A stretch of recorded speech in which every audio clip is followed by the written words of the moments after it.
Hi everyone, welcome to my channel. First of all, I would like to thank each one of you for the kind of love and encouragement that you have showered on me in the comment section. And as I discussed in the last session as well, what has been the most heartening thing is that these sessions are being watched not only by UPSC aspirants but by a lot of other people, those who are interested in issues around governance and India. आप में से बहुत सारे लोगों ने कुछ सवाल भी पूछे. ये पूछा गया कि क्या इस चैनल के ऊपर जो कंटेंट रहेगा वो फ्री ऑफ कॉस्ट रहेगा and would you be introducing some other series as well, and it will be my endeavour. I promise to introduce series not only with respect to polity and governance but also certain ethical issues, case studies, what we can expect in the mains examination, and one of my favorite topics as well as far as the exam is concerned, which is internal security. तो निश्चिंत रहिएगा and please do subscribe to the channel, please do share it with your friends, families and anyone else who may be interested in all of these topics. आज दो important issues के बारे में बात करने वाले हैं. One is something which is a burning issue at this point of time and that is affecting India's federal structure, which is the Kaveri dispute. और कावेरी डिस्प्यूट के थ्रू हम जो भी इंटरस्टेट रिवर वाटर डिस्प्यूट्स हैं India के अंदर, उसके लिए क्या स्ट्रक्चर है, what are the kind of challenges that we have faced with respect to the functioning of that structure, what should we be actually doing in order to make this interstate river water dispute tribunal work, और हम कैसे इन issues को amicably resolve कर सकते हैं, इसके बारे में भी बात करेंगे. The second topic is something which I believe all of you would be able to relate to, and which is the judicial backlog in India. We know that there are more than 5 crore cases that are pending in the Indian courts as of now, and the situation is really miserable in the Indian judicial system when it comes to moving the needle. They say that Indian judicial system is so overburdened with work that the wheels of justice in this country move very slow. So what are the reasons for this judicial backlog in India? इसको हम कैसे address कर सकते हैं? क्या कुछ solutions already लिए गए हैं, and what is the status if we compare it with some of the other countries of the world? That is something that we'll be discussing in the second part of this particular session. So I welcome you all and let's begin. So before I talk about the details of what has been happening in the Kaveri dispute in the recent days, let me take you back and talk about an incident from 2016. 2016, Bangalore, which is called as the Silicon capital or the Silicon Valley of India, where you will find most of the IT industry as well as some of the biggest startups and several unicorns that have come out of India, was brought to a standstill. सितंबर 2016 का समय था और city के अंदर पूरी तरीके से एक कर्फ्यू लगा दिया गया.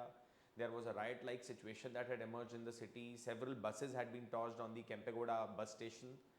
Not just that, but जो भी तमिलनाडु के नंबर प्लेट के साथ गाड़ियाँ वहाँ पर थी, उनके ऊपर भी आगजनी की गई, अटैक किया गया. And similar kind of scenes were observed in Chennai as well. The situation was extremely tense. ये किसी कम्युनल कॉन्फ्लिक्ट की वजह से नहीं था, but it was because of the conflict which has been there for more than 100 years between the states of Karnataka and Tamil Nadu with respect to the sharing of the Kaveri river water. 2018 के अंदर RCB और Chennai super king का match, जो कि चेन्नई में organise होना था चेपॉक के अंदर, उसको पुणे शिफ्ट किया गया because the government said that we will not be able to provide security given the volatile situation that exists due to the Kaveri dispute. और आप हर बार देखेंगे जब भी एक मानसून्स का डेफिसिट होता है, whenever we have some kind of a distress in the monsoon rainfall, we witness that there is a lot of tension that erupts between the two states with respect to sharing of the waters, and similarly election समय के ऊपर भी, because this is an issue which is very emotive, and this is an issue which also is something that is able to attract the attention of the masses and therefore has a heavy political cost in the elections as well. So therefore Kaveri dispute के बारे में अगर हम बात करें तो there are two major states that are involved in this dispute. Even though if I talk about Kaveri as a river, it actually flows through 4 administrative territories in India. Those 4 administrative territories through which the Kaveri river flows through are Tamil Nadu, Karnataka, Kerala and Puducherry. और ये चारों states और चारों administrative units के अंदर कहीं ना कहीं हमेशा पास्ट के अंदर कुछ ना कुछ कॉन्फ्लिक्ट रहा है with respect to the sharing of the river water. The state from where Kaveri originates is Karnataka, and therefore Karnataka is also called as the upper riparian state.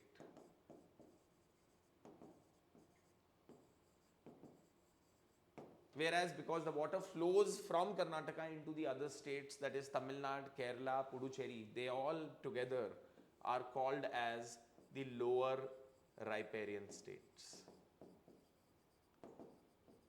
दुनिया भर में हमने हमेशा देखा है that upper riparian states of course have more power because they can control and divert the water for their usage, whereas when I talk about the lower riparian states, they are the ones those who are always struggling, asking for questions from the upper riparian states. खैर यहाँ पर थोड़ी सी picture अलग भी है and that's what I am going to be discussing very shortly. But सबसे पहले हम बात करते हैं कि इंडिया के अंदर ये जो कावेरी डिस्प्यूट है कि कौन सी स्टेट को कितना पानी मिलना चाहिए, कौन सी स्टेट कितना पानी कंट्रोल कर सकती है, डैम्स बना सकती है कि नहीं, कितना इरिगेशन पर्पस के लिए यूज किया जा सकता है, is not limited to Kaveri alone. This is a problem that has been existing with respect to various other rivers in India as well. एक पैटर्न है. There has been a Ravi Beas dispute which has been going on between several states in North India for the longest period of time. There is a Krishna river dispute as well, where again multiple states in southern part of India are involved. Apart from that, Mahanadi is another major dispute that exists between the states in India and so on and so forth. और ऐसा तो नहीं है कि हमारे constitutional makers ने इसके बारे में सोचा नहीं, that they didn't think about what should be the solution to resolve these problems, and we will be talking about that very shortly. अगर मैं आपको अभी तक सिचुएशन बताऊं, हिंदुस्तान में 9 ट्रिब्यूनल्स सेटअप किए जा चुके हैं in order to resolve the interstate river water disputes, out of which 4 are still out there and they are still struggling to find a solution to the problem. अगर मैं Ravi Beas tribunal की ही बात करूं तो ये ट्रिब्यूनल 1986 के अंदर सेटअप किया गया था, and I will come to what exactly is a tribunal.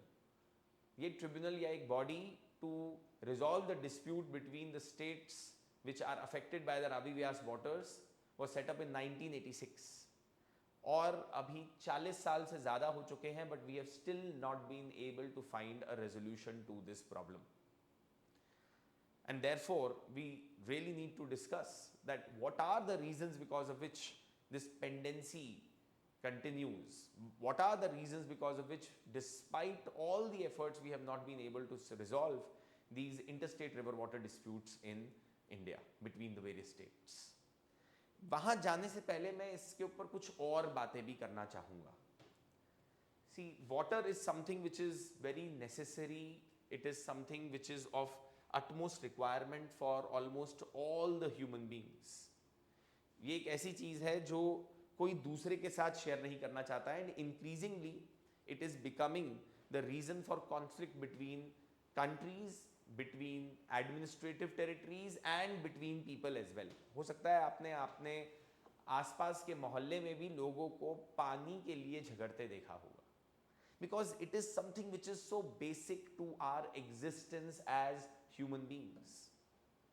But why is it that in the last few decades we have seen more and more conflicts emerge between the states with respect to the interstate river waters? So let's discuss about that first quickly. What are the reasons because of which we see increasingly more and more disputes between the various administrative territories in India with respect to the sharing of the interstate river waters. So, reasons for increasing interstate river water disputes in India. देखिए इसमें सबसे बड़ा कारण जो है after independence, जब हमने 1956 में अपनी एडमिनिस्ट्रेटिव टेरिटरीज को रीऑर्गेनाइज किया, हमने स्टेट की बाउंड्रीज को चेंज किया, the most important consideration that was there in the minds of the parliament and the decision makers in the government was linguistic.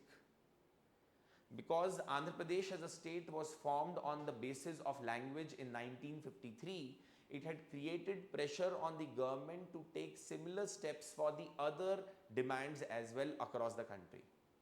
It was not only that the Teluguites were asking for a state of Andhra Pradesh for themselves, but also people in Karnataka were asking for a state for the Kannada speaking people. The Gujaratis were asking for a state of Gujarat for themselves. The Marathis were asking for a state of Maharashtra for themselves. The Odias were asking for a state of Odisha for themselves. So different linguistic groups in India had started to ask for states to be created on the basis of language, and that was the most important criteria that was given importance by the decision makers of the government while forming the states in 1956, which meant that the natural flow of rivers, कौन सा river basin कौन सी state में आएगा, was not at all a priority of the policy makers. And as a result of that, we ended up creating a political map of India where various rivers in India crisscross across the state boundaries, and which means there are bound to be conflicts that will emerge between the various states as the demand for use of water would grow in these states. तो इसी के बारे में बात करते हैं. What we can say basically therefore is that the reorganization of political boundaries in India post independence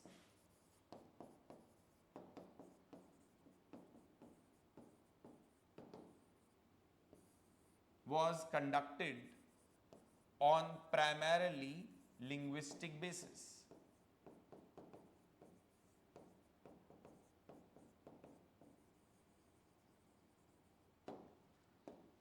And therefore, the considerations for division of the river waters between the various states was not really up there on the priority of the policy makers, and that's where the root of these interstate conflicts with respect to the river waters lie in India.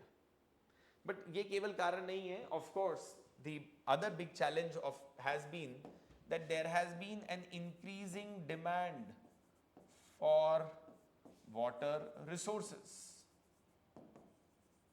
and even though 85% of India's potable water is used for agricultural purposes, but the fact of the matter is that there is a lot of pressure which is being created due to increase in population, due to various infrastructural development and various other reasons because of which we are witnessing these water shortages today. So the real challenge actually is the increasing demand, and unfortunately the increasing demand for the water resources in India, which has been created either due to increase in population or due to infrastructural development, or for that matter due to industrial usage, has not been able to commensurately keep up with the supply of water resources in the country. So एक तरह जहां पे demand बहुत ज़्यादा बड़ा है, we have not been able to take care of the supply. The supply has remained largely stagnant as far as the water resources in India are concerned. Not only that, but actually the vagaries of monsoon, जो different patterns हम देख रहे हैं because of the climate change that we are witnessing today across the globe, has also drastically affected the availability of water in India and has created this significant mismatch as far as the supply and demand situation in India is concerned. So we can also mention about that the forces of climate change are also one of the reasons because of which we are increasingly witnessing distress on the water resources in the country. And the other problem has been that there has always been a talk about how do we ensure the greater supply of water, but we have not really had many conversations in India on how do we manage the existing resources that we have in a better manner. So somewhere or the other, I can also say that the demand side management in India with respect to the water resources has been extremely poor. And because of which, even though we do have enough resources, let's say compared to some of the semi-arid countries like Israel, the demand has not been managed very effectively. With the same drop, Israel is able to produce more in agricultural field as compared to India. It's because of course, the developments that they have made in technology and the investment that they have made in the R&D of the various technologies such as drip irrigation, and they have developed expertise in that. But it is also somewhere or the other because we have not really struck a conversation in India that we really need to improve on the demand management as well. और ऐसा नहीं है कि हमारे constitutional makers ने इसके बारे में सोचा नहीं. They were a very erudite lot. They were people, those who were very smart, and they understood that in future in India there would be definitely disputes that would arise between the various political entities with respect to the sharing of the water resources. And therefore, it's very important for us to discuss what is exactly that constitutional scheme that was created by the Indian constitution makers. The image that you see here is of a protest that was organized by some of the farmers in southern Karnataka. It's southern Karnataka which is affected the most as a result of whenever there is a deficit in rainfall during the monsoons as a result of declining supply of water from the Kaveri river. और क्योंकि अभी recently Kaveri river water commission ने order दिया कि एक certain amount of पानी तमिलनाडु को release किया जाए, despite the fact that Karnataka is facing 60% shortage in the monsoon rainfall this year, has what led to this kind of a protest by the farmers where they dug themselves up in the sand on the riverbed of Kaveri river in southern Karnataka. That is their unique way of protesting against the order and the direction that has been given for release of water to Tamil Nadu. कई बार हम हिंदी में कहते हैं कि नंगा नहाएगा क्या और निचोड़ेगा क्या. अगर कर्नाटका के पास खुद पानी अवेलेबल नहीं है तो क्वेश्चन ये आता है कि वो तमिलनाडु के लिए कैसे पानी छोड़ सकता है. And this is not that I am taking side of Karnataka here. The problem is really genuine because a large number of farmers, those who are involved in paddy cultivation, rice cultivation in Tamil Nadu are also going to suffer drastically as a result of this deficit in the monsoon rainfall which we have seen in the southern parts of India this year. Anyway, as I was telling that our constitution makers were a very erudite lot. They were a very smart lot. They were a very visionary lot. They knew that this kind of a problem with respect to interstate river waters will emerge between the various states in India, and therefore they did include certain mechanisms in our constitutional schemes to resolve these disputes in future. So what is that constitutional scheme, legal scheme that has been created by our constitution makers?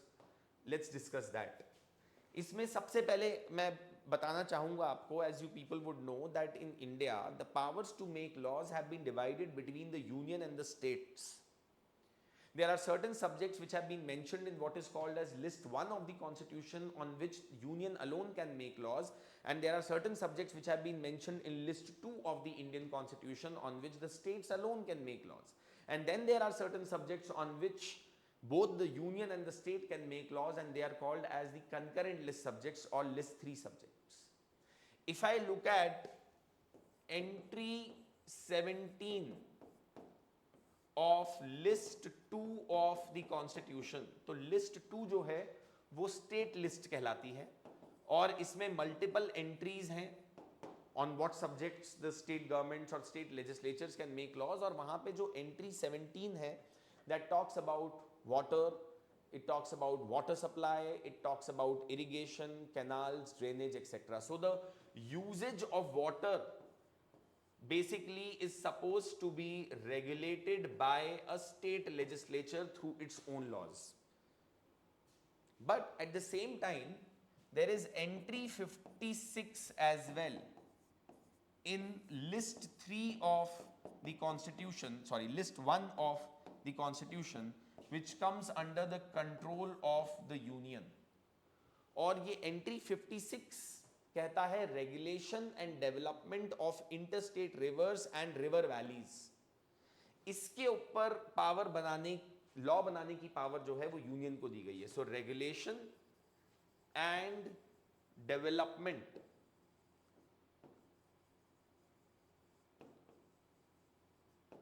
of interstate rivers and valleys। तो interstate rivers जो हैं उनकी regulation, उनके respect में कोई भी disputes as well as with respect to the development of the interstate river valleys is a responsibility that has been given to the union।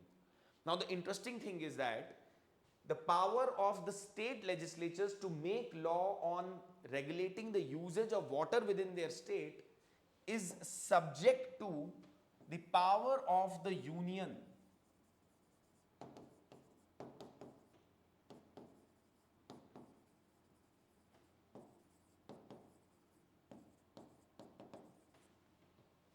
Under entry 56 of list 1। तो even though एक state law बना सकता है canals को control करने के लिए, dam setup करने के लिए, एम्बैंकमेंट करने के लिए, किस तरीके से पानी यूज होगा उस पर्टिकुलर स्टेट में, but while doing so they have to keep in mind the law that has been made by the union with respect to interstate rivers. So this is the kind of arrangement which was created with respect to legislative powers of the union and the states in India। Apart from this, the constitution makers knew कि ऐसा जरूर होगा कि states के बीच में disputes होंगे। अगर disputes होंगे तो एक तरीका तो यह है that these people can go to the Supreme Court or they can go to the high courts and they can battle it out there।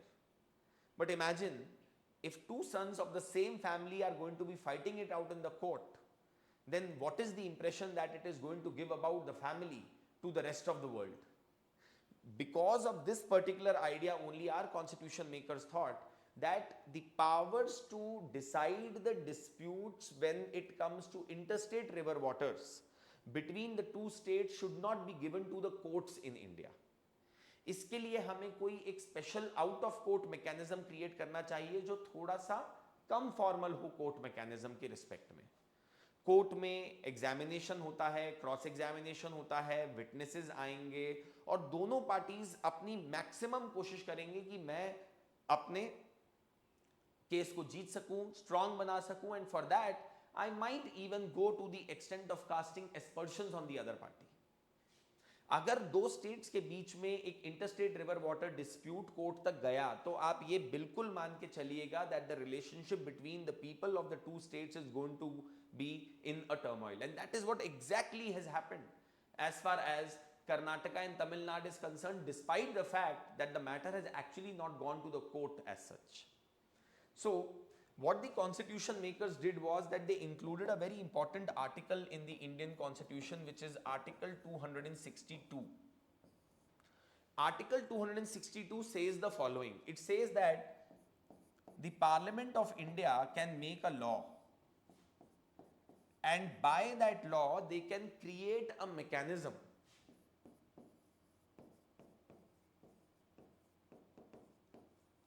for resolution of disputes between the state with respect to interstate river waters।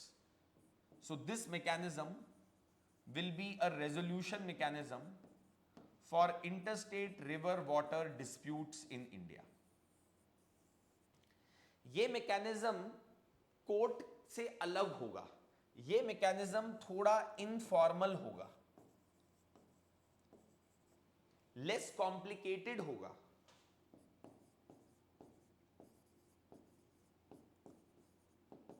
और इसीलिए ज्यादा effective भी होगा, and also it would not create the kind of tension that may come up between the two state governments when they go to the court. इस mechanism को हमने नाम दिया है tribunal. So this mechanism would be called as tribunal. ये tribunal function तो court की तरह ही करता है, इसलिए इसको हम सेमी जुडिशियल या क्वाजाई जुडिशियल बॉडी भी कहलाते हैं. But this tribunal, even though it functions as a court, it is not exactly a court. It does not have the rigidities, it does not follow the similar kind of complicated procedures which are often followed by the courts in India. So ये जो article 262 है, इसके according parliament ने एक law बनाया, and that law is called as the interstate river water disputes act of 1956. अब इसके अंदर मैं आपको एक बड़ी इंटरेस्टिंग चीज बताता हूं. The Interstate River Water Disputes Act of 1956 and Article 262 both talk about one very interesting thing, which is that if the parliament wants, when they are making this law, they can say that no court in India, including the Supreme Court of India, can entertain any such dispute that may arise with respect to this matter between the two states. Normally अगर दो states के बीच में किसी भी matter को लेकर विवाद होता है तो they can go to directly the supreme court of India under what we call as article 100 and 131 of the Indian Constitution, which is often called as the original jurisdiction of Supreme Court of India. But अगर नदियों के लेकर विवाद होता है, नदियों के पानी को लेकर कोई भी डिस्प्यूट होता है, in that particular case the Article 262 itself says that Parliament in its law can exclude the powers of courts to entertain such disputes.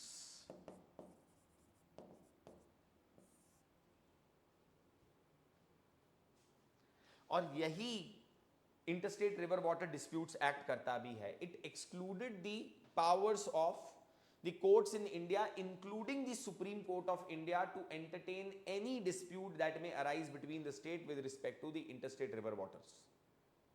But unfortunately, as I am going to tell you, there are certain instances in which the Supreme Court of India has used its extraordinary powers under Article 142 of the Indian Constitution as well as 136 of the Indian Constitution to intervene into the disputes between the states with respect to interstate waters. And that has indeed created more problems with respect to the resolution of these particular disputes. तो ये तो कुछ constitutional scheme के बारे में बात हुई. अब जल्दी से let's talk about in this constitutional scheme as well जो interstate river water disputes act है, इसके क्या प्रोविजंस हैं. This act basically says that if there are any 2 or more states that have a pending dispute between each other with respect to interstate river water, what they can do is that any one of them can write a letter to the central government. And then the central government can take cognizance of that matter and they can set up a tribunal which would resolve this dispute. So the setting up of the tribunal according to this particular act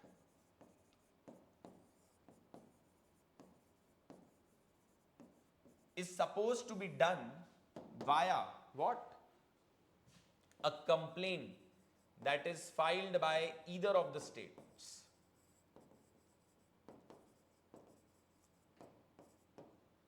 अगर centre खुद से action लेना चाहे, जिसको हम legal language में suo motu भी कहते हैं, they would not be able to do so at least as per the provisions of the act as they go as of now.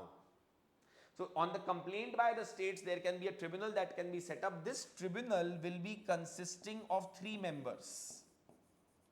Please remember that tribunal is not a court, and therefore people, those who sit on the tribunal, are not called as judges, they are called as members. This tribunal would be consisting of 3 members, and these 3 members would be people, those who would be coming from judicial background. Now, while I am discussing this with you, also keep thinking that क्या reasons होंगे जिसकी वजह से ये mechanism पूरी तरीके से effective नहीं रहा है. अगर आप एक हार्ट सर्जन को ब्रेन सर्जरी करने दे देंगे तो रिजल्ट क्या होगा? अगर आप एक जज को ऐसा डिस्प्यूट डिसाइड करने के लिए देंगे which is very technical in nature and that relates to the sharing of waters and that talks about the issues related to hydrology, do you expect that they will be able to do their best job? Anyway, so this is supposed to consist of 3 members. This tribunal, as per a change which was made in 2002, is supposed to be set up in within 1 year. जब central government notify करती है तो 1 साल के अंदर ये tribunal setup होगा, and further this tribunal is supposed to resolve the dispute, or what we call as provide their order, give their order, give their award within 3 years of setting up of the tribunal. But as we all know, the reality is that many tribunals have not been able to resolve the dispute even till now. See, the Kaveri Tribunal was actually set up in the year 1990, and it's only in 2007 that the Kaveri Tribunal had given its award, और उस award को भी finally implement नहीं किया गया. 2018 के अंदर supreme court of India ने उस award को modify भी किया. I already told you about the Ravi Vyas Tribunal that has been in existence for 40 years now, but it has not been able to resolve the dispute that exists between the various states with respect to the Ravi Vyas waters. इस provision के अंदर और इस act के अंदर ये भी कहा गया है कि that whatever will be the award that will be provided by the tribunal, once it is published in the official gazette notification of the government of India, it is going to be binding.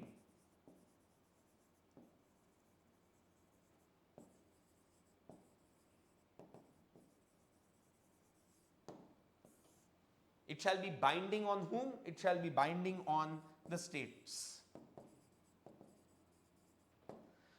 तो जो भी states उस dispute में involve होंगी और एक बार tribunal ने अपना अवार्ड दे दिया, then that award is going to be binding on all the states और the parties that are going to be involved in that particular dispute. And as I was telling you earlier, in this act there is another provision which is section 11.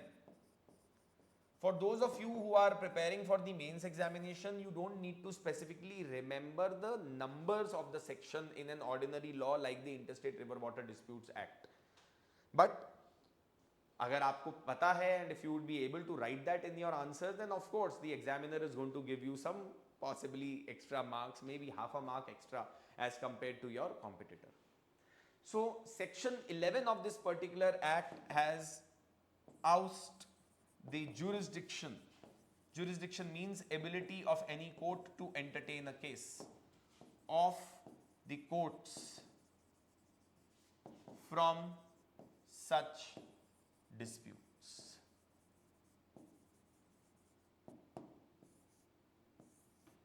It has ousted the jurisdiction of the courts from such disputes. Now, if seems that everything has been created, एक mechanism create कर दिया गया है. हमारे constitution makers ने arrangement भी ऐसा बनाया कि विद इन द स्टेट अगर पानी के यूज को रेगुलेट करना है तो स्टेट खुद करे, बट इंटरस्टेट रिवर वाटर्स के रिस्पेक्ट में सेंटर की लॉ भी आ जाती है. There is a mechanism which has been created where people don't need to go to the court and do tutu meme, but they rather go to a more informal mechanism for the resolution of the dispute. But despite this entire system has not worked. As I was telling you, there are so many disputes that continue to exist with respect to interstate river waters in India. Why is it that this mechanism has not worked very effectively? And that's the next thing which we need to know and discuss. So therefore, There is a constitutional and a legal framework, but the question that arises is that has it actually worked effectively? And if not, then what is the reason?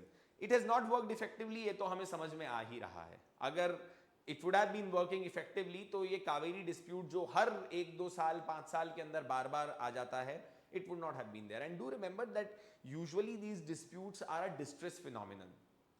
Whenever the rainfall in the monsoon is going to be normal or it is going to be above normal, then there is not going to be any trouble between the states. But it is when these states are facing deficit in monsoon rainfall, that's when they start conflicting with each other. Anyway, so let's talk about what are the existing challenges that exist or that are there as far as the interstate river water disputes in India are concerned, because of which we have not been able to resolve these problems. देखिए, सबसे पहली बात अगर मैं challenge के respect में बोलूं, is the presence of judicial members alone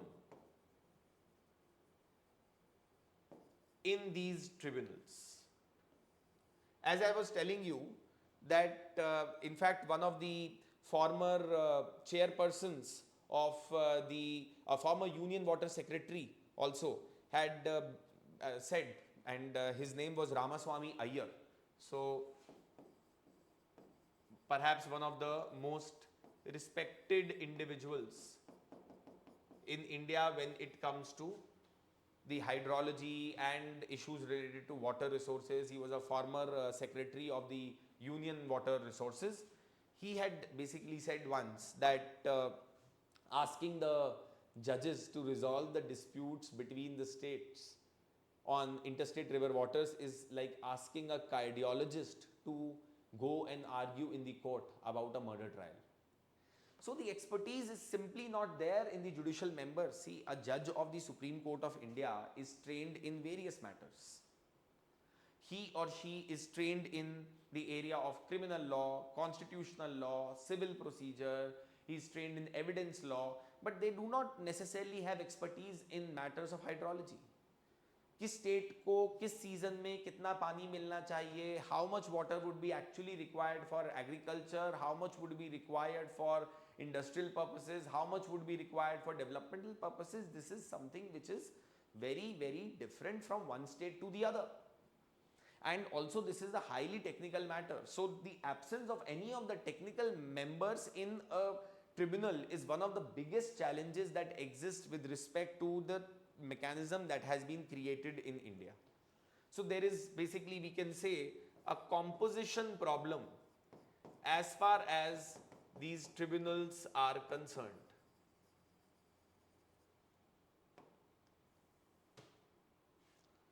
The second thing which is there is that the time that has been taken by these tribunals to resolve the dispute has been way too long. Godavari dispute was decided by the tribunal in a period of 11 years. Ravi Byas tribunal has not been able to decide the dispute despite 4 decades.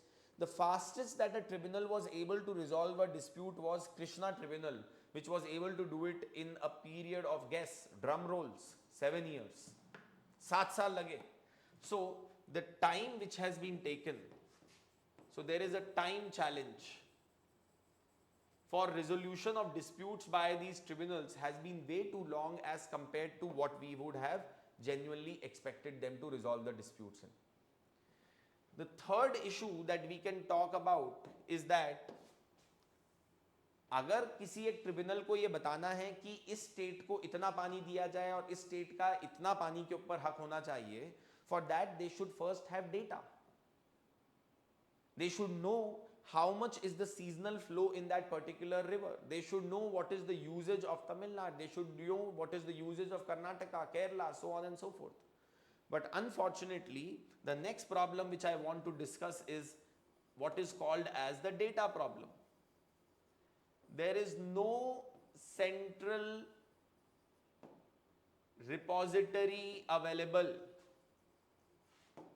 of data with respect to interstate river waters.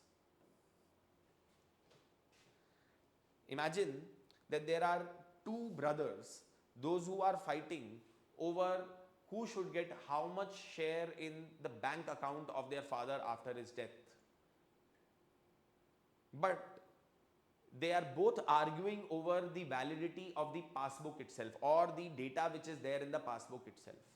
अगर वो दोनों इसी बात के ऊपर agree नहीं कर पा रहे हैं कि बैंक के अंदर एक्चुअल में पैसा कितना है, तो डिवीजन कैसे होगा? The data that is provided by various states is often conflicting with each other.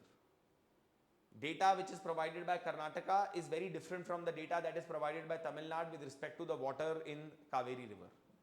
तो जब इसी बेसिक बात के ऊपर अग्रीमेंट नहीं है that how much water is actually there in Kaveri river during the monsoon season, how do you think the water would be divided? Both the states are not able to even come to an agreement on that issue as well. The fourth issue that we can highlight is with respect to the way the interstate river water disputes have been made or turned into a politically charged issue. बहुत सारे लोगों का ऐसा कहना है that the interstate river water disputes, for a politician it is best for them to drag it on for a large number of years than to be seen as defeated in the eyes of their voters. If you were the chief minister of a particular state, you would rather drag the issue and not let it get resolved for 10 years or 20 years rather than get an order which would not be perceived as something as like a victory by your voters. So there is a political problem as well which is associated with the interstate river water disputes, and which is that this is a highly politically charged issue and none of the parties are willing to relent. None of the parties are willing to come on the table, sit with each other and resolve this dispute in an amicable manner.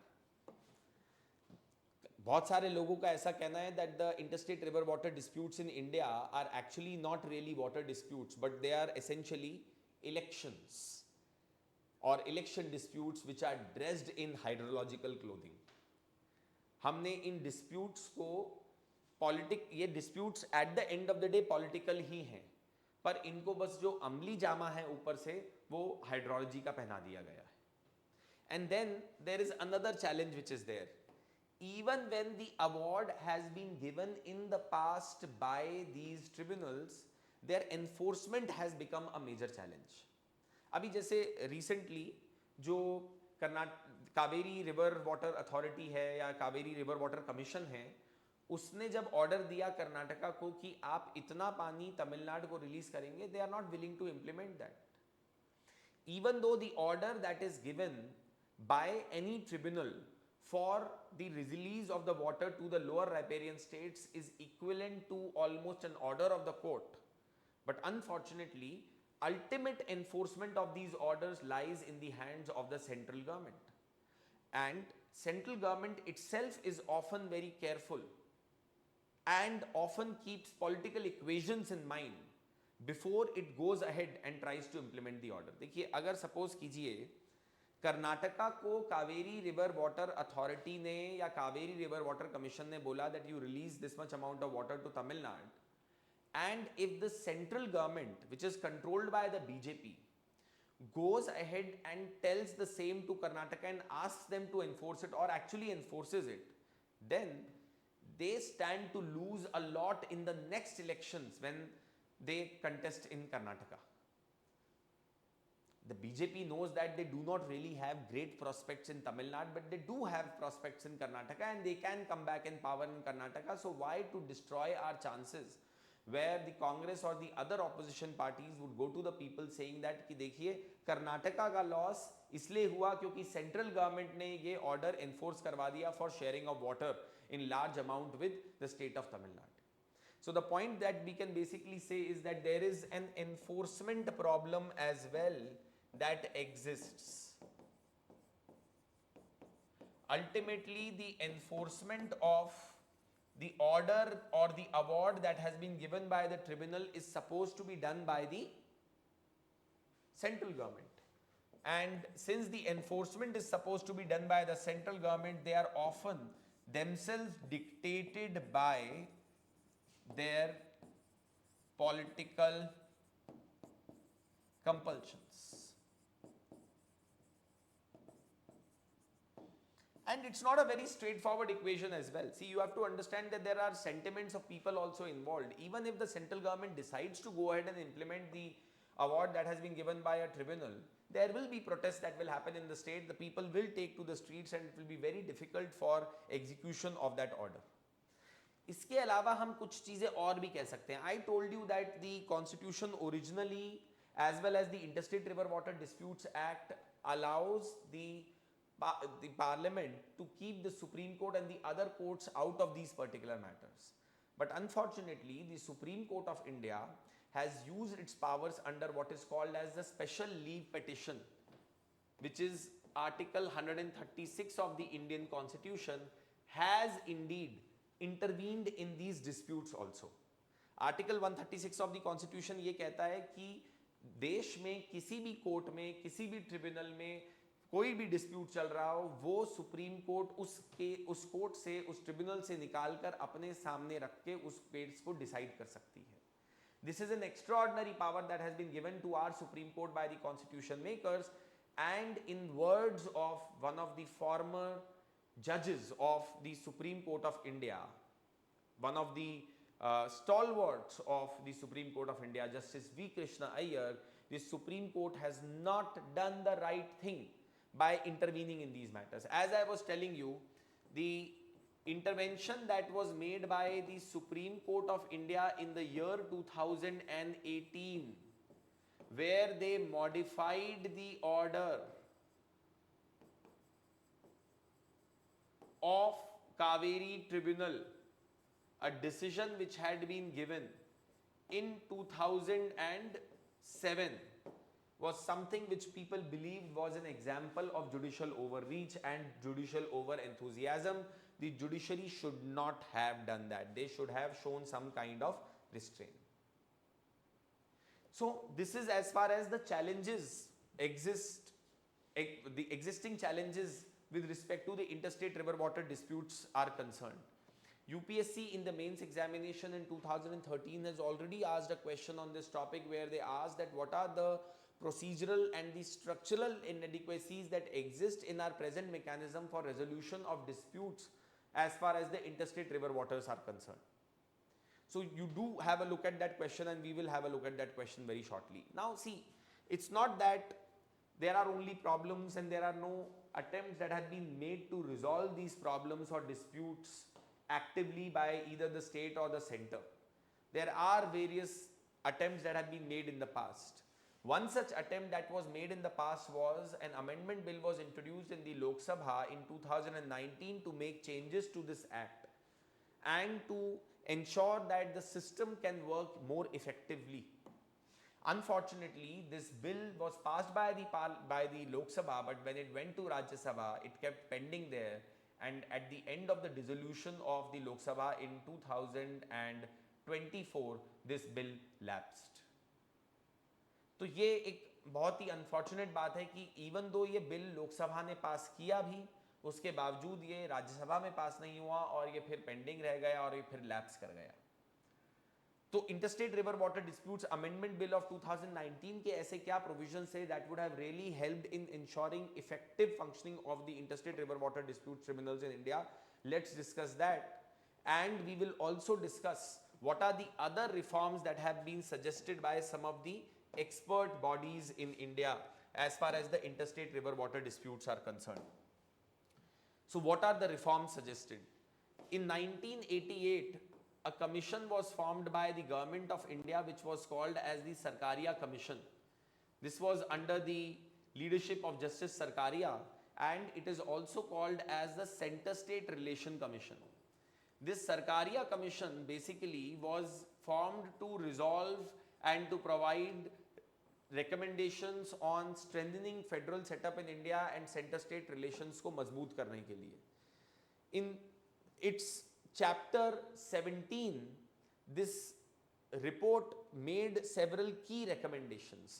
One of the key recommendations that was made by Sarkaria Commission was that there should be time-bound disposal of the interstate river water disputes by the tribunals. The second important recommendation that was made by the Sarkaria Commission was that the award that is given by the tribunal should be given the same force as that of an order of the Supreme Court of India. So the award given by tribunal should have the same force as the decree or order of Supreme Court of India. Apart from it, they also said that the union government should have the powers to set up these tribunals on a suo motu basis. They should not be waiting for the states to come to them with complaint. Rather, if they find that there is an existing dispute, they can set up a tribunal themselves to resolve such a dispute. So the third recommendation which was provided by them was that the union suo motu should be able to set up a tribunal for resolution of the interstate river water disputes rather than waiting for the states to come to them. There were several other recommendations also that were provided by them. One of the recommendations that was provided by them was that we should have a permanent tribunal to be created in the country. Instead of creating a tribunal every time, हर बार आप एक नया tribunal setup करते हैं, फिर उसके लिए नए members appoint किए जाते हैं. कई बार बीच में ऐसा होता है that the tribunal members retire और फिर से ट्रिब्यूनल को रिकंस्टिट्यूट किया जाता है and we go into an endless vicious cycle. Therefore, what should be done is that permanent tribunal should be set up, of course, with the retirement age of 70 years for the members of the tribunal. But इस tribunal की benches अलग अलग होंगी जो कि different समय पे form की जा सकती हैं to decide over various interstate river water disputes. But as such ये ट्रिब्यूनल बार बार रिकम्पोज नहीं करना पड़ेगा, आपको नया ऑफिस बार बार नहीं बनाना पड़ेगा, नया स्टाफ नहीं हायर करना पड़ेगा. And there will be what we often call in public administration an element of something called as the institutional memory. There will be some kind of knowledge that will be passed on from one particular bench or a particular set of members of the tribunal to the future generation of the members of these tribunals. Punchi Commission was also another commission that was formed by the government in the year 2008, which is also called as Second Center State Relation Commission under the leadership of Justice Madan Mohan Punchi, and that commission had also given similar recommendations as Sarkaria Commission to strengthen the functioning of the tribunals in India. Now, the other major recommendation that was made was by a committee or a commission which was called as the Mihir Shah Commission. Now, the Mihir Shah Commission was set up in the year 2016. And it had given several important recommendations to resolve these disputes in a more effective manner. पहली चीज तो जो Mihir Shah commission ने बोला था वो ये बोला था that there is always a lot of emphasis on the supply side engineering of the water, but there is very less discussion on the demand side. So he said that there needs to be a paradigm shift that needs to happen from supply side engineering, which we have been focusing on and emphasizing on increasingly in the last 4 to 5 decades, to move towards the demand side management, something that I was discussing with you earlier as well. So that was the recommendation which was made by the Mihir Shah Commission on this particular issue. The other important recommendation that was made by Mihir Shah Commission was that we should not be treating groundwater and the water which is available on the surface in the rivers separately, because ऐसा हो सकता है that if Karnataka may even end up providing more water to Tamil Nadu via the Kaveri river, they may start extracting more water out of the ground via borewells in Karnataka, and that would affect the overall water table, because the water table जो ground के beneath है वो political boundaries नहीं जानती तमिलनाडु और कर्नाटका की. So if there is going to be an effect on the water table in Karnataka, it is definitely going to have an effect on the water table in Tamil Nadu and on the water table in Kerala and the nearby states. Therefore, he talked about integration of or following an integrated approach where groundwater as well as the surface water should be treated as one entity. इसको एक entity की तरह promote करना जरूरी है, ground water को और surface water को. So this is also another important recommendation which has been made by the Mihir Shah Commission, which we need to know. The other interesting thing is that the Mihir Shah Commission said that the groundwater management in India needs to be more participatory in nature. We need to involve the community heavily in effectively managing the groundwater resources in India. So the third recommendation was participatory groundwater management. Local governments, RWAs, local government bodies such as the Panchayati Raj institutions need to be actively involved in groundwater management in a decentralized manner in India. And last and very important recommendation which was made by the Mihir Shah Commission was that we need to reduce the influence of the bureaucrats on the water governance in the country. Water governance largely should be an exercise that should be carried out by people, those who are technical experts in these matters and not generalists like the IAS officers. So therefore, de-bureaucratization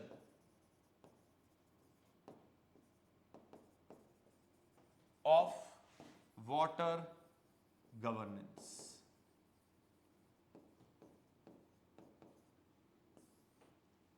These were some of the recommendations that were made by the Mihir Shah Commission. Apart from it, let me quickly talk about 2019 Amendment Bill also. It was a bill that was making moves in the right direction, but as we discussed, unfortunately, never came into force. So, 2019 bill or the 2019 Amendment Bill, what were some of the important provisions under this act or under this bill?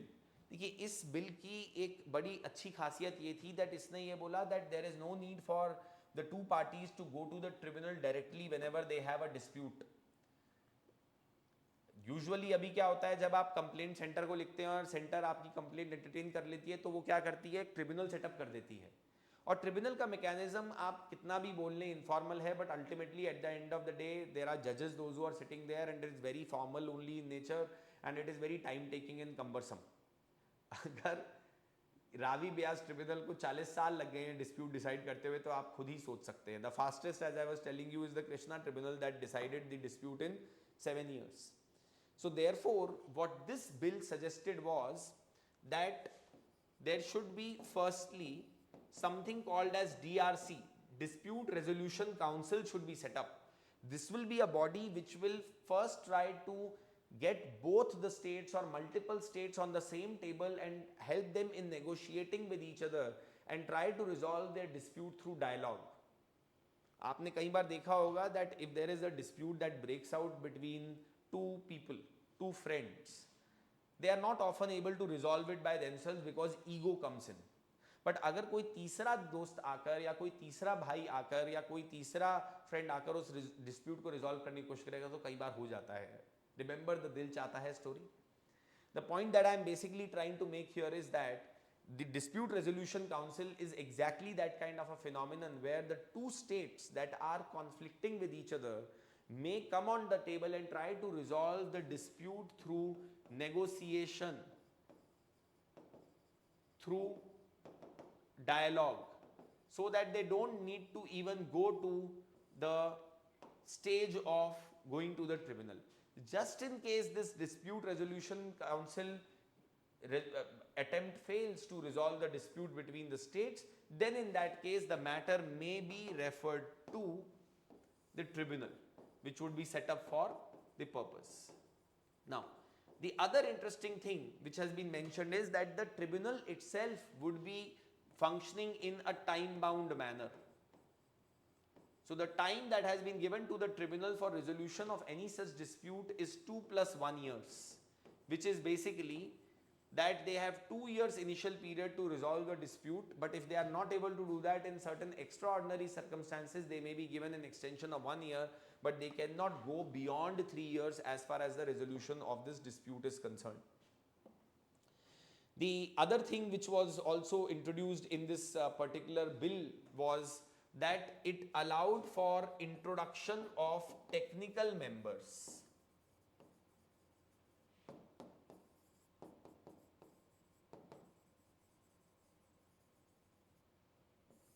It allowed for introduction of technical members, which basically means that the the tribunal would not only consist of people, those who are from judiciary, but it would also consist of people, those who are technical experts in these matters, those who will help the tribunal in arriving upon the right decision as far as the resolution of these disputes is concerned. तो इस bill के अंदर कुछ ऐसे बहुत interesting provisions थे which could have actually helped in solving the problem of the interstate river water disputes in India in an effective manner, but unfortunately we have not really been able to make much headway in that direction as well. Now that therefore brings me to another important point, and which is that whenever we are discussing of the interstate river water disputes or these disputes with respect to water resources, we often tend to overlook a number of problems. जब भी हम river water के बारे में बात करते हैं और शेयरिंग के बारे में बात करते हैं तो केवल एग्रीकल्चरल यूजेज की बात होती है, इंडस्ट्रियल यूजेज की बात होती है, डोमेस्टिक यूजेज की बात होती है. But we forget that ultimately that water in the river is being used by thousands of the species also that are living in those rivers. So therefore, should we not also ensure that the ecological flow of the river is also maintained apart from the water that is used for different industrial, domestic and agricultural purposes? Aren't the species or animals that are dependent on those river waters also equally important? So that is something which we can also basically be mentioning when we talk about what are the things that we often tend to overlook when we are talking of these interstate river waters, which is that we can mention that ecological concerns must also be given due importance.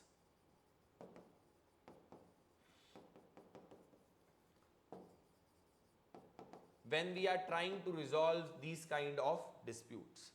The second is that we need to remember that ultimately climate change is going to create things or create more problems going ahead in the future, and it is going to make things even worse going ahead in the future, and therefore it is very important that we find some kind of adaptability due to climate change as far as the surface water resources in India is concerned. The third and a very important thing which we discussed earlier as well is that there needs to be an increased emphasis on demand side management of water apart from just focusing on how to improve the water supply itself. See, the other very interesting thing is that when the Parliament enacted the Interstate River Water Disputes Act of 1956, they had also simultaneously enacted a law called as the River Boards Act of 1956. The River Boards Act of 1956 was supposed to set up river boards in India which would be responsible for improving the water supply in the interstate rivers in India. Unfortunately, in most cases, these river boards have not been set up, or even when they have been set up, they have been defunct in nature. अगर ये river boards हमने ढंग से set up किए होते तो शायद जो हम पिछले सेशन में भी बात कर रहे थे, we could have increased the pie instead of just trying to divide the existing pie. The other important thing is that we have also not focused on rainwater harvesting in the rural and the urban areas of the country, and especially the urban areas of India. So another issue that I would want to highlight in the way forward is that we need to specifically talk about poor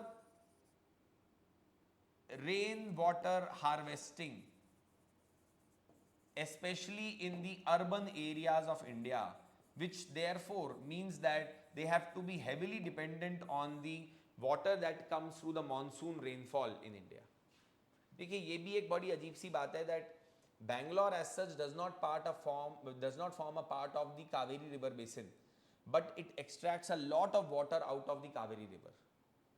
So the question that always arises in mind of people is that it's often that the cities in India are the ones those who benefit the most from the extraction of the water resources from the rivers in the country. So the point that some people may say is that a farmer in some rural district of Karnataka is actually subsidizing the water that is available to a startup in Koramangala in Bangalore. And until unless we try to find equity, some kind of equitable relationship between the usage of water in the rural and the urban areas, we cannot expect to solve this problem effectively going ahead in the future. So this is all that I had as far as the Interstate River Water Disputes Act of 1956 is concerned. ये topic थोड़ा technical ज़्यादा है, but I hope that I was able to break it down for you and make it as simple as possible. Of course, जब हम foundation batch की classes लेते हैं तो उसके अंदर we spend way more time on this particular topic of interstate river water disputes, but I hope that you were able to get a good glimpse of what would help you to write a good answer in mains examination this year from this particular topic. One question that had been asked by UPSC, which I was telling you in 2013 in the mains examination, was that constitutional mechanisms to resolve the interstate water disputes have failed to address and solve the problems. Is the problem or is the failure due to structural, or is it due to procedure inadequacy, or both? Think about the answer to this particular question, and I will definitely take up discussion on previous year questions also from the polity in mains examination in the coming days on this same channel. Probable question की बात करते हैं. इस बार क्या probable question आ सकता है? I think that this is something which can be an interesting question for this year. Discuss the constitutional and statutory framework for the adjudication of interstate river water disputes in India. What are the reasons for chronic delays in tribunal awards, and what reforms have been proposed by the different bodies? So I hope that this question you will definitely be able to write the answer to. जब हम ये किसी भी questions की बात कर रहे हैं, I would expect that you should be able to write the answer to these questions in round about 200 to 250 words, and therefore ये मैं उम्मीद करता हूँ कि आप लोग आंसर ज़रूर लिखेंगे. अगर आप एक आंसर लिखते हैं and if you think that that is worthy of evaluation, you may send it across to me on my email ID, and I'd be more than happy to provide you feedback on an answer related to any of the previous year or the questions that we are putting up here in the discussion in these sessions. Anyway, now let's move on to discuss about a very interesting topic. Interstate river water disputes भी interesting है, but उससे ज़्यादा interesting मुझे लगता है is the topic of judicial backlog और judicial pendency in India. Let me give you certain numbers before I proceed further. In India as of now, when I talk about the number of cases that are pending in the courts, the latest data suggests that there are 5 crore cases that are pending in the courts in India across different levels, and the maximum load of the backlog of these cases in India is in the lower courts in the country.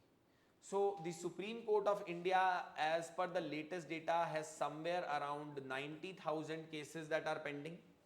When I talk about the high courts in the country, they have round about 50 lakh cases that are pending, and everything else, which means that the subordinate or the district judiciary in India is facing a massive crisis where 4.5 crore cases are pending in the courts in India as of today. Statement that was made by one of the former judges of the Supreme Court of India was that the rate at which the litigation is increasing in the country, and the fact that we are not able to dispose of the litigation that is emerging in a particular year, it is creating more and more pendency. His estimate was that it would take almost 230 years in India to completely do away with judicial pendency. अगर हमें judicial pendency आज के ही pace के ऊपर पूरी तरीके से complete करनी है तो हो सकता है हमें तकरीबन 200 साल लग जाएंगे. And this is not something which is unreal. This is something which we will be looking at has really affected the lives of millions of people in our country today. तो ये जो जुडिशियल पेंडेंसी है ये एक बहुत ही बड़ा problem emerge करा है as far as the Indian democracy is concerned. Why? Because see, ultimately people put a lot of faith in the legal system of the country, in the judicial system of the country. If it is not able to provide justice to the people of the country within time, then people would of course lose faith in the judicial system, in the legal system of the country at some point of time, and they will start taking law into their own hands, and then we will witness what is called as vigilante justice, and a number of other problems would also follow as a result of the same. So let me tell you one interesting story, and that would be able to tell you why am I saying that judicial pendency is a real big problem as far as the functioning of the Indian judicial system is concerned. ये एक बड़ा interesting case है. In early 1970s, there was a conductor in the DTC bus in Delhi who was accused by a woman customer of being charged 15 पैसा instead of a 10 पैसा ticket. तो 10 पैसे की ticket के बजाय 15 पैसा इन कंडक्टर ने अपने कस्टमर से चार्ज किया, और इसकी वजह से इनके ऊपर एक केस बनाया गया. 1976 में DTC ने इनको अपनी सर्विस से डिसमिस कर दिया. He filed an appeal in the court and fought this case in the court for more than 40 years. And finally, it's in 2016 that he was declared as innocent in this case. केवल 5 पैसे के लिए इस आदमी ने 40 साल court के अंदर केस लड़ा. And not only that, but this man lost out on his pay and his job and his peace of mind for all these 40 years. Finally, when the court gave its decision, he was provided gratuity and he was provided the arrears for his payment and for his salary as well. But look at the situation in which our legal system has landed up into. People spend ages, people spend decades fighting cases in the court, and it never reaches anywhere. Often when people come to us with their cases and disputes, we often say that it is better that if you can go and settle the dispute via dialogue and negotiation. अगर आपका case कमज़ोर है तो आपको court ज़रूर जाना चाहिए, पर अगर आपका केस स्ट्रांग है तो आपको कभी भी लिटिगेशन में नहीं फंसना चाहिए. बिकॉज लिटिगेशन के अंदर जाएंगे तो आप पर वो केस जब तक रिजॉल्व होगा, आपका पोता या पोती जो है उसका बेनिफिट्स रीप करेगा या would be facing the losses of the same. The point that I am trying to make is that the wheels of the justice system in India move extremely slowly in the country, and that is something which we need to discuss further. कहा जाता है कि India के अंदर जो cases की pendency है, which is actually reached 5.5 crore cases today, is more than the population of most of the countries of the world.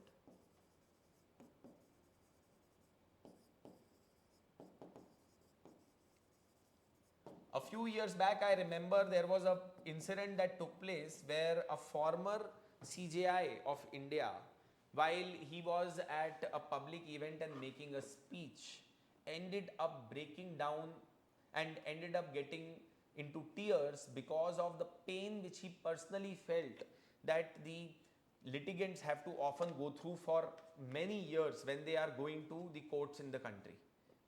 So ऐसा क्यों है that despite us being able to become a superpower in technology, us being able to resolve a number of other problems as far as our economy is concerned, despite being one of the largest economies of the world today, our judicial system works extremely slowly in nature. So let's talk about what are the reasons for the judicial pendency that exists in India today. So why is it that the pile of the cases keeps growing every day in the Indian judicial system? Let us try to do an analysis of the same, and I can assure you that this analysis is going to be something very interesting and you will love it. सबसे पहले तो there are two ways in which I would like to look at the reasons for judicial pendency in India or judicial backlog in India. One, I would say, are factors which are within the court.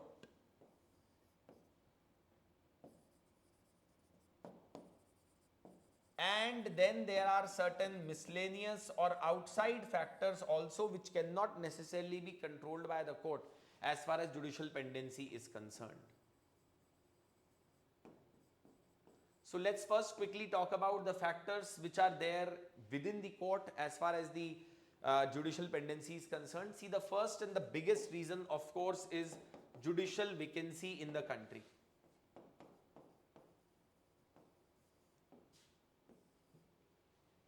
In the subordinate judiciary in India, it is estimated that there are almost 20% vacancies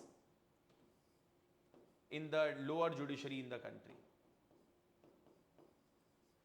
In the high courts as well, the vacancies that are as per the sanction strength is really high. As of now, if I remember correctly, the strength of the high courts in India is supposed to be somewhere around 1100 judges. But the number of positions that have been filled in the high courts is not more than 700. So in the high courts as well in India, the vacancies are as high as 30 to 40% in several cases. Allahabad High Court, as per the latest data, has vacancy of more than 30%. तो जितने जजेस होने चाहिए उससे बहुत कम जजेस हैं. इसमें एक स्टैटिस्टिक जो हम और बात कर सकते हैं, which is that the number of judges to population ratio in India is one of the lowest in the world. As far as judges to population ratio is concerned, in India it is somewhere around 19.6 per million population. Now, even though we are calling ourselves as Vishwaguru, but if you compare these numbers with some of the most developed countries of the world, we are put to a massive shame. In case of Canada, this number stands at 70. And in case of United States of America as well, this number stands at more than 100. And it's not that I am only going to tell you that we are lagging behind countries such as Canada and USA. We are also lagging behind countries such as China, Mexico, Brazil, and various other comparable economies of the world. So therefore, this is not just a thing that we can say that this is a developing world problem, because various other developing countries of the world have been able to find better solutions to these problems. Now, if the number of judges, those who are going to be there in the courts, are going to be less, then how do you expect the cases to be decided in an effective manner in the courts in India? अब इसमें एक बड़ी interesting चीज जो वो ये है that why is it that especially in district judiciary there are such high vacancies that exist? Let's discuss a bit more about this कि ऐसा क्यों है कि district judiciary में ये vacancies थोड़ी ज़्यादा हैं. What are the reasons for existence of vacancies in the district judiciary or the lower judiciary in India? See, the first and the foremost is the recruitment to the district judiciary in India is primarily conducted by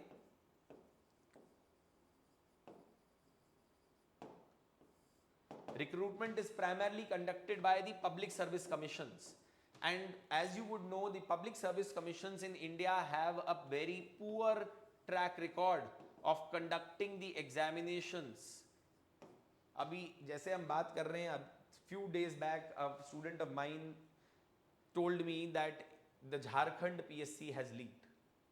And this is something which is a very common phenomenon which we have observed in the last several years in India and which needs to be resolved very quickly. The second problem is that not many people are attracted towards the district judiciary today. So it is not very attractive.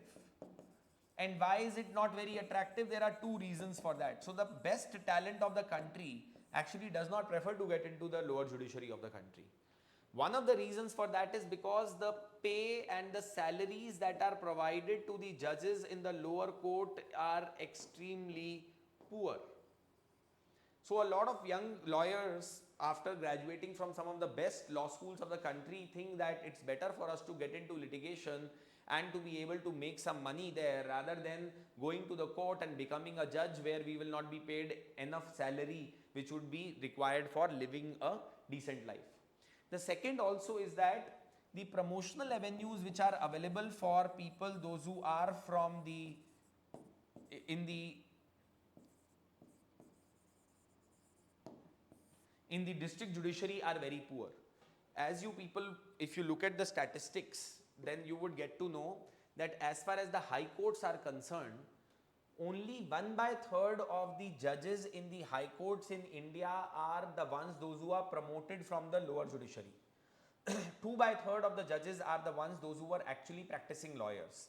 So a young person at the age of 22 or 23 after passing from one of the national law universities in India thinks that I would have better chances of becoming a high court judge if I was to go and practice at the court for 5 to 10 years. Not only I would be able to earn more money, but I would have a better chance of becoming a high court judge. So why to get into the district judiciary? So that is also one of the challenges that we can mention. Plus, apart from it, what we can also say is that the stress levels and the conditions that exist in the district judiciary are extremely poor, right? So it is a very stressful job. The kind of stress that the district judges in India have to face is extreme, and not only that, but they do not enjoy the similar kind of independence as the judges of the Supreme Court and the High Courts as well. So just in case if there is a bail that has been given in a particular case by a judge at the district level, which does not go down well with a judge of the High Court, then there is a possibility that the High Court may impose a penalty, may reduce their pension, may reduce their salary, may even suspend them or put it on their annual confidential report, which may affect their future career prospects in a very drastic manner. So that is also something that we can mention as far as why it is that not a lot of people are getting attracted towards the district judiciary in the country. Then the other interesting thing that we can also mention is that in the recent years, and I see the effect of that going to happen in the coming years, is that in the district judiciary, what has also happened is that now the court has said that you need to be practicing at the court as an advocate for a minimum of 3 years before you can appear in the judicial service examination. This is going to create a major challenge where many people would not necessarily opt for a career in judiciary at all, because पहले आप 3 साल आप practice के लिए लगाएं, फिर judicial exam का जो पूरा साइकिल है वो अपने अंदर एक बहुत लंबा साइकिल है and it requires a lot of time and special attention for preparation. तो एक आदमी को डिस्ट्रिक्ट जज बनते बनते कम से कम 5 से 6 साल लग जाएंगे. So a lot of people therefore may believe that it is not something which is lucrative enough for us, and that is also something that can be mentioned here. Now apart from it, what are the other challenges that exist which create a difficulty as far as judicial pendency in the country is concerned? Within the court, we can also mention that there is something called as poor case management, poor case load management. Technology has still not been adopted effectively in the judicial system in India to manage the cases in an effective manner. देखिए, अगर मैं एक जज हूँ जो कि एक दिन एक क्रिमिनल केस हियर करता है और दूसरे दिन सिविल केस हियर करता है और तीसरे दिन कोई प्रॉपर्टी का डिस्प्यूट हियर करता है, it will take a lot of time for me to build expertise in these different laws. How can this problem be addressed in an effective manner? अगर मुझे एक ही तरीके के similar cases one after the other pile up करके दिए जाए, but unfortunately that has not really worked effectively in the country because we have not really been open to introducing reforms in the way the cases are managed in the courts and the way they are lined up in the courts in the country. The third thing that we can also mention is that there are perverse incentives, or there is no incentive for people to speed up the judicial system in the country. अगर मैं इसको जज के perspective से देखूं, so a judge does not want or does not have any incentive to actually dispose of more cases in a day. It's not that it is going to give him better promotion or it is going to give him better salary. So basically a judge has no incentive to actually be more effective within his court. If I talk about a lawyer, of course for them more number of adjournments means more number of hearings, and more number of hearings would mean more money, and therefore for them getting more adjournments makes sense. So for them it means that more the case is delayed, the better it is. The former CJI of India, Justice D.Y. Chandrachud, when he was at the Harvard University a few months back, he actually categorically stated that he has seen several cases where the judges in the district courts refused to give adjournments in cases and the lawyers went on strike. So the lawyers create a lot of pressure on the judges as well to give adjournments. The other thing that we can also mention is absenteeism. Absenteeism on part of the lawyers, absenteeism on part of the parties, on witnesses also delays the entire process of judicial delivery in the country, of the justice delivery in the country. तो एब्सेंटीज्म के respect में मैं एक बड़ी interesting बात बताता हूँ that one of my friends who's been practicing at the one of the district courts in Uttarakhand was telling me that when he had gone to appear in a case, the lawyer from the other side had actually not appeared in the court. And when the judge asked that where is the lawyer, he said that sir वो तो राम मंदिर के उद्घाटन के अंदर गए हुए हैं.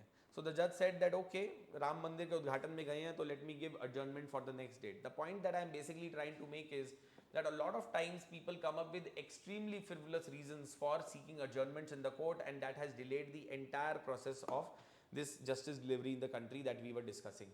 इसमें मैं एक चीज़ और बोलना चाहूँगा. A lot of times we have been in the recent past been hearing कि सुप्रीम कोर्ट और हाई कोर्ट जो हैं बहुत सारी छुट्टियाँ लेती हैं इंडिया के अंदर, and therefore judicial holidays are one of the biggest reasons for the judicial pendency in the country.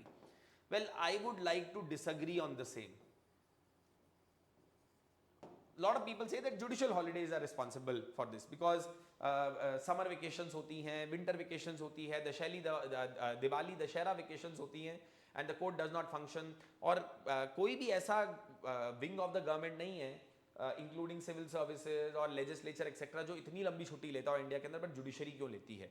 और यही एक रीजन है जिसकी वजह से we are witnessing a significant delay in justice delivery in the country. I would like to disagree on this. See, I'll give you one simple example. If you look at the Supreme Court of India, for example, it works for round about 180 days a year out of 365 days a year.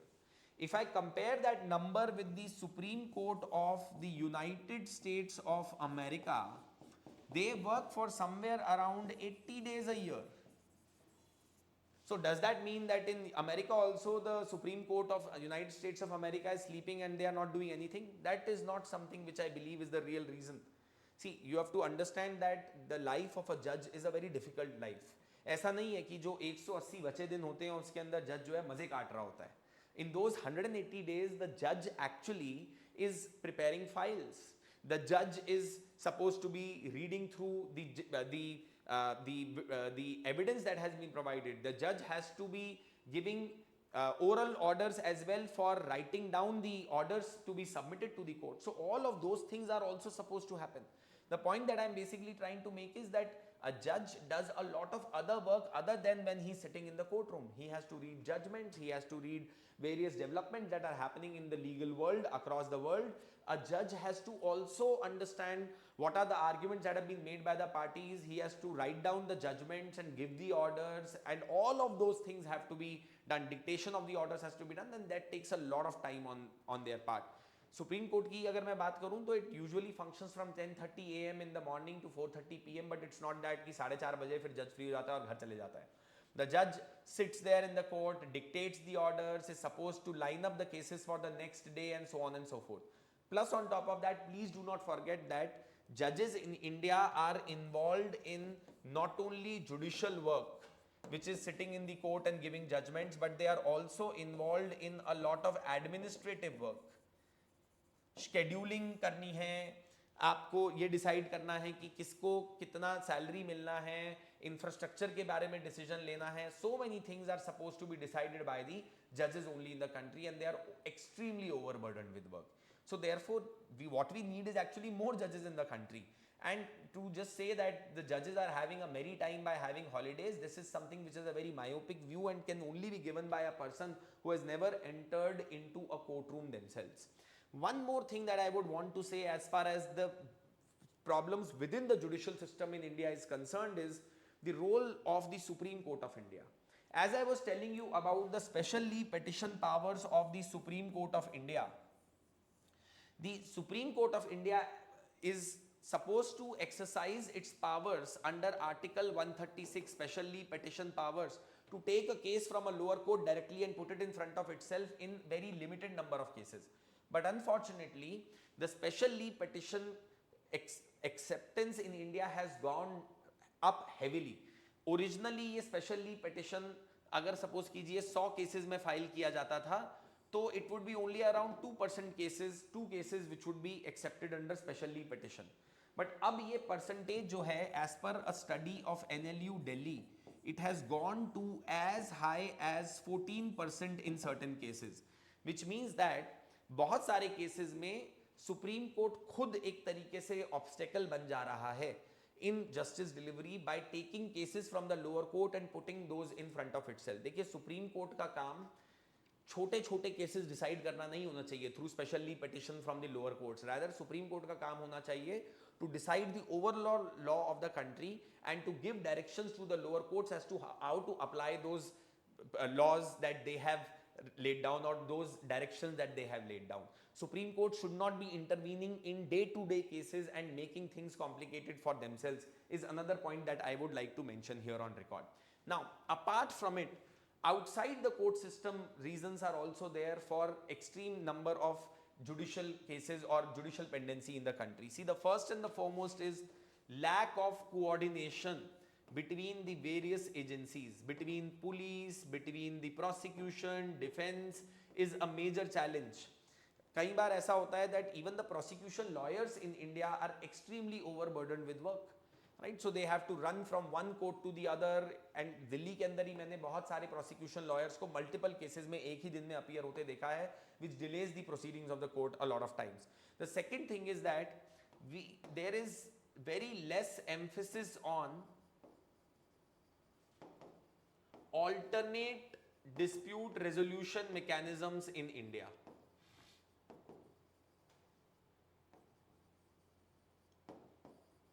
In United States of America, as many as 85% of the cases are resolved through out of court settlement, whereas in India this number is extremely low. India के अंदर लोग अभी भी alternate dispute resolution mechanism such as negotiation, mediation, arbitration को prefer नहीं करते हैं, rather they prefer to go to the court. One of the reasons for that is because it is in the best interest of the lawyers that they don't go to lok adalats or they don't go to any such negotiation or mediation mechanism, because मेरी खुद की जो lawyer fees है वो affect होगी. But it is also because of lack of awareness about legal rights or lack of awareness with respect to legal education among the citizens of the country. So कभी भी किसी का कोई dispute होता है, lawyer उनके पास जाता है, बोलता है कि चलिए कोर्ट में केस फाइल कर देते हैं, आदमी मान जाता है because उसको खुद ये नहीं पता है that what is the chance that I would have once the case goes to the court, how much time it would take for resolution, how much money I would have to pay, and people unnecessarily end up into a lot of litigation in this country. Also, the language of the court itself is so complicated, where they are not necessarily speaking in the language of the people. Even where the language is of that of the people, the language of the court is so complicated for the people to understand कि उनको lawyer चाहिए ही चाहिए होगा. Similar thing I would say with respect to courts where the proceedings take place in English. Even if you are a person who understands English really well, if you do not understand the legal jargon, you would not be able to get around the court and the court mechanisms unless you have a lawyer or a legal aid to help you. So the lack of legal awareness and education among the citizens of India is also one big challenge as far as the pendency of cases in the country is concerned. एक चीज इसमें और हमें कहनी चाहिए that there has been a complete breakdown of local and indigenous mechanisms for resolution of disputes in India. India में हजारों सालों से बहुत तरीके के मैकेनिज्म्स लोकल लेवल पे एग्जिस्ट करते रहे, जहां पे लोगों के बीच में डिस्प्यूट्स ये लोकल बॉडीज रिजॉल्व कर देती थी. मैं खाप पंचायत की बात नहीं कर रहा हूं.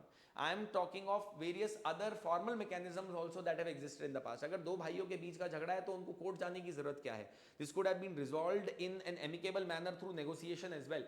बट बिकॉज हमारे यहाँ पे हमने पंचायत तो क्रिएट कर दी, but at the last tier we have not created courts in the villages in India, and that has also led to increasing pendency, especially coming from the rural parts of the country. The other thing that we should say also is that the litigation rate is also going up in the country, and that is bound to go up. अब ये बड़ी interesting बात है, as अब ये दोनों paradoxical चीजें हैं. As the literacy rates will go up, people will become more aware of their rights and they will be more inclined to go to the courts for settling their disputes. But yes, if they are provided proper education and they are provided proper guidance, they would want to settle their disputes not through the court mechanism but through the ADR mechanism, alternate dispute resolution mechanism, such as lok adalats.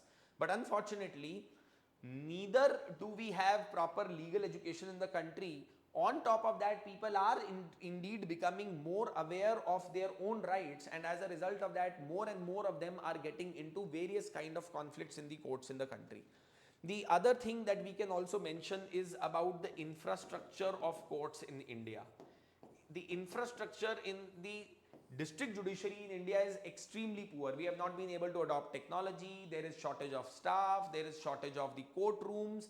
There is shortage of rooms for lawyers. And because of that, the entire system and the structure has been crumbling down in the country. एक example which I would like to give is that a few years back, one of the former Chief Justice of India ended up visiting the Tees Hazari court in Delhi, and he said that I didn't need to ask people for where the toilet is because I could smell it from 2 kilometers away. Till very recently, Tees Hazari court in Delhi did not have a dedicated toilet for the women lawyers and judges, so they had to share the toilet with public. You can imagine the kind of state that exists in the Indian judiciary. बहुत सारी courts के अंदर अगर आप जाएंगे district level पे तो आपको building में enter करने से डर लगेगा because the infrastructure is so crumbling. And in such infrastructure with cramped spaces, with less number of courtrooms, how do we expect the judicial system to be functioning effectively? The point that I am basically trying to make is that it is very easy for us to blame the judiciary for all the problems that exist as far as the judicial pendency in India is concerned, but the blame needs to be taken up by the government and the other wings of the state as well. Now let me end this topic by talking about अगर इस तरीके का judicial pendency India के अंदर रहता है जो हमने बात करी है, what is the impact that it ends up creating? Reforms के बारे में शायद कभी किसी दिन और बात कर लेंगे. Impact of judicial pendency in India. So when I talk about the impact of judicial pendency in the country, see what it does is that basically it creates a situation where people have loss of faith in the criminal justice system and rule of law, and people end up thinking that it's better to take law into our own hands, and then we start witnessing the rise of vigilante justice in the country where people say कि चलो हम खुद ही इसको मजा चखा देते हैं, and that leads to what is called as fake encounters, that leads to what is called as mob justice, and that is not something that augur wells for the overall stability and the functioning of the rule of law in the country. The other thing that we can also mention is that if the legal system is going to be very slow in its functioning, then the deterrence effect of the law, मतलब जो fear effect होता है law का, वो भी reduce हो जाता है. तो criminals को लगता है कि हम खुलेआम कोई भी crime कर सकते हैं और हमें कोई पकड़ तो सकता नहीं है, because जब तक court के अंदर case decide होगा, by the time it would be a grandson who would be in politics, or it would be a grandson who would have become a goon or a gunda. So the second thing that can be mentioned is that. The third thing which we can also mention is that, see, it's extreme wastage of resources and of time of all the people, of all the parties involved in a litigation, right? So that's another thing which can be mentioned. Supreme court ने एक बड़ा important case था, Hussainara Khatoon case, article 21 of the constitution में बोला that right to life includes right to speedy justice as well. So this was a case which had been filed in the court by the renowned lawyer and activist Kapila Hingorani, and where in Hussain Ara Khatun case the court had stated that अगर लोगों को justice नहीं मिल रहा है timely, तो it is denial of life to them. It's denial of literally a fundamental right to them. So we can also talk about that. See, the other major thing is that it also leads to overcrowding of prisons in India. See, the longer the case will go on, that means large number of people will continue to be under trials, accused in cases, and they will continue to be in prisons. And that leads to overcrowding of prisons in India. Let me tell you that in India, almost 2/3 of the prison inmates are actually under trial prisoners. ये ऐसे लोग हैं जो कि अभी तक guilty या innocent prove नहीं हुए हैं, but they are simply fighting cases or they are simply accused in certain cases. So, and then that creates the living conditions within the jails in India inhumane, and then chances of recovery of an individual or chances of a person becoming a better individual after they have got out of the jail is almost negligible. And the other big challenge is that जब आप आपके legal system का objective क्या है, क्या वो केवल लोगों को पनिश करना है या रिफॉर्म करना है। अगर रिफॉर्म करना है तो आप किसी एक आदमी को 10-15 साल जेल के अंदर रखेंगे, in some cases even more than the punishment that he would have got had he been declared as a guilty person or had been convicted in that particular case. Don't you think that it is travesty of justice against an individual? तो जितना case लंबा drag करेगा उतना ही ज़्यादा लंबा एक आदमी के ऊपर एक्यूजेशन रहेगी। ऐसे बहुत सारे केसेस और इंस्टांसेस हुए हैं जहाँ पे एक इंडिविजुअल जो किसी एक केस में अक्यूज था, विक्टिम की भी डेथ हो गई, बट अक्यूज को तब तक कुछ नहीं हुआ। There was a case from the days of 1970s where a politician had been murdered. The victim was of course dead on the spot, but the accused also died in 2010, and the judgment of the court in that particular trial came only in 2011. Such is the kind of legal pendency that we have created in the judicial system in the country today. And then other thing that we can also mention, and this is very very crucial and possibly the last point that I am going to make, that these judicial pendency actually end up affecting the poorest of the country the most.